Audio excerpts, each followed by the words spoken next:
Hello guys, welcome back to my channel style and tips by Sathi. আজ আমি তোমাদের সামনে আরো একটা লং ভিডিও নিয়ে চলে এসেছি। আর ভিডিওটা হতে চলেছে একটা রিভিউ ভিডিও। দেখতে দেখতে সামার তো পুরো চলে এলো।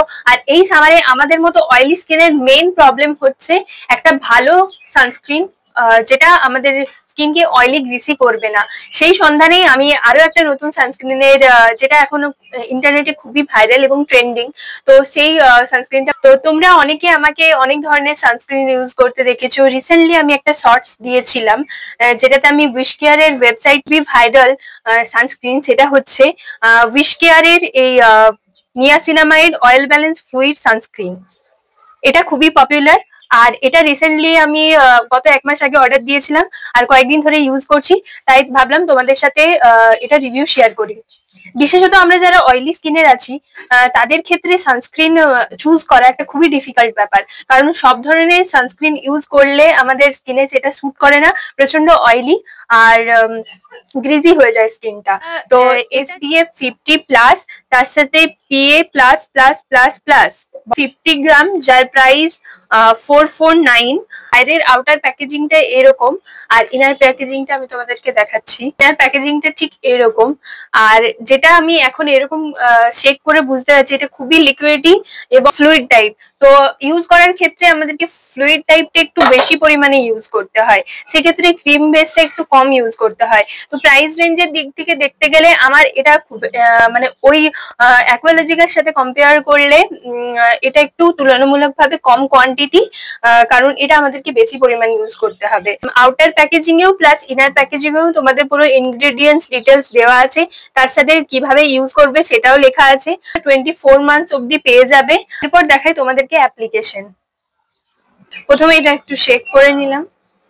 আমি স্কিনে কিছু দিয়ে নেই আপাতত, তো চলো এটা দেখে নিই। প্রথমে হালকা করে শেক করে নিই। আর এটা আমি দেখেছি প্রত্যেকটা ভিডিওতে খুবই ওয়াটারি, তো একটু সাবধানে ইউজ করতে হবে। চলো দিই। ও মাই গড,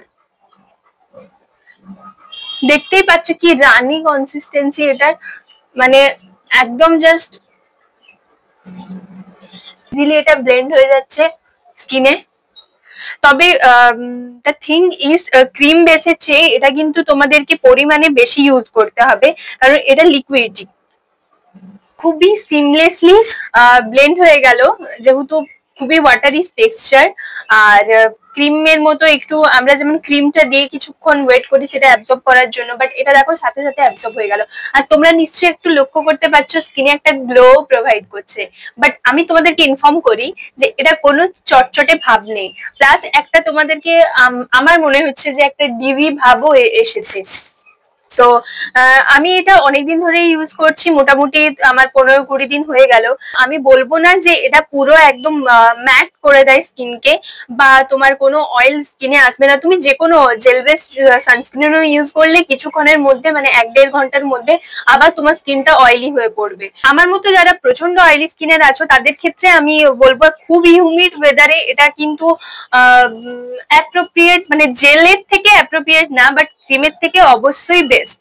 তো এখন যেমন শীত পেরিয়ে গ্রীষ্মটা আসছে, তখন এটা আমি অনায়াসে ইউজ করতে পারি। কারণ এখন যদি আমি ক্রিম বেসড ইউজ করি তো আমার স্কিন অয়েলি হয়ে পড়ছে, সেক্ষেত্রে আমি এটা ইউজ করতে পারি। বাট প্রচন্ড হিউমিড ওয়েদারে যখন আমাদের মানে মে, জুন, জুলাই হয়, তখন এটা কিন্তু ইউজ করা যাবে না, তখন জেল বেসড ইউজ করতে হবে আমার মতো অয়েলি স্কিন। বাট যারা কম্বিনেশন স্কিন, ড্রাই স্কিনের ক্ষেত্রে এটা খুব একটা যাবে না, তবে যারা কম্বিনেশন স্কিন বা আমার মতো অয়েলি স্কিনের আছো তারা এটা ইউজ করতে পারো। আজকের জন্য এইটুকুই, দেখা হচ্ছে পরবর্তী ভিডিওতে। তোমাদের যদি ভিডিওটা ভালো লেগে থাকে, please do like, comment and share my video and subscribe my channel. আর যারা আমার ফেসবুক পেজে দেখছো তাদেরকে বলবো প্লিজ ফলো মাই পেজ।